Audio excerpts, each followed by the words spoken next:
Good morning, ladies and gentlemen, and members of the press. My name is Larry Warren. 20 years ago, in 1980, I was a security specialist assigned to RAF Bentwaters, Woodbridge, NATO Air Force facilities in Suffolk, East Anglia. I had a secret security clearance. I guarded our backline nuclear weapons that were stored there at the time, without the knowledge of the people of Great Britain. I went through a portion of a 3-night UFO event where objects made incursions over our WSA, fired pencil-thin beams of light into them, and adversely affected the ordnance, possibly. These objects were on the ground on 2 different nights. Potentially there was another life form seen. This is an unpopular truth. These events were of extreme defense significance to not only Her Majesty's government, but this government as well, and they are still shrouded in secrecy. They are very complex, they are very vast. This is more about a human rights issue than just a UFO issue. 20 years ago, this room would be empty. I see a turn in history. This is history in motion, but unfortunately it's history with a security classification. I would be more than honored to swear under oath that I experienced what I did, I saw what I saw. These events produced not only, after numerous denials by this government, a memo by Lieutenant Colonel Charles Holt, our deputy base commander, which reads like science fiction. It also produced, years later, an on-site audio tape he made as these objects performed their feats and did what they did and violated airspace. These events are of extreme defense significance. I hope my brothers in arms that went through these events will be given immunity at some point and be able to join us here. It is an honor to share the stage with all of these people. And I think for all our children, my son Dennis, God bless you, son, we can change the world. You're heroes for being here also, and I will testify in front of Congress if asked to. God bless. Thank you.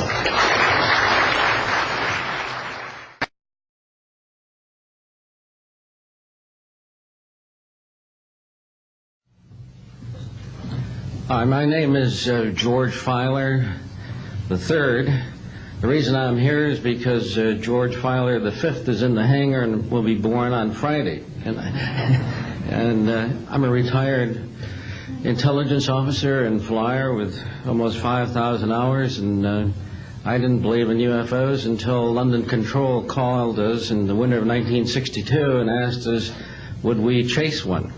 And we said, sure. So we let down from 30,000 feet to 1,000 feet where the UFO was hovering, and we went into a steep dive and actually exceeded the red line of the aircraft. So it's kind of dangerous chasing UFOs. In any case, I was able to get the UFO on the aircraft radar at about 40 miles, and we could see a light out in the distance, and as we closed, we kept on picking up this radar return. Point I'm mentioning that the radar return was very distinct and solid, indicating it was some kind of a metallic object. We got about a mile from the UFO, and it kind of lit up in the sky and went off into space, very similar to what the shuttle looks like when it takes off. Later on, I was working in intelligence. In Vietnam, I briefed General Brown about UFOs. When I was in 21st Air Force, McGuire Air Force Base, I briefed General Glau about a UFO over Tehran, Iran in 1976. That 2 F-4s from the Iranian Air Force had taken off and tried to intercept the UFO. And when they turned on their fire control systems, they immediately went off. All the electrical systems went out. The planes had to return to base. This was particularly significant because it was also picked up on satellites. In 1978, on January 18th, I was going into the base. Every morning I did the briefing to the general staff, and I noticed that there are some lights off in the distance at the end of the runway there. And when I got into the command post, the senior master sergeant in charge said that there had been UFOs in the pattern all night. They're on radar. The tower had seen them. They got in aircraft reports and so on. And that one had landed or crashed at Fort Dix. Fort Dix and McGuire are right together. And this is kind of like the Roswell of the East. But in any case, an alien had come off the craft and had been shot by a military policeman, and apparently was wounded and was heading for McGuire. So for whatever reason, the aliens liked the Air Force better than the Army, perhaps because they're shooting at them. But in any case, our security police went out there and found him on the end of the runway dead. And they asked me to brief the General Staff, General Tom Sadler, and at the 8 o'clock stand-up briefing. And I said, I don't think I want to do this. You know, the General doesn't have a good sense of humor, and I'm not sure I believe this. So I did some checking, called the 438th Command Post, and everybody had pretty much the same story. And at 8 o'clock that morning, just before I went on, was going to brief this, and I was very worried about it. They said, don't brief it, that it's too hot, so to speak.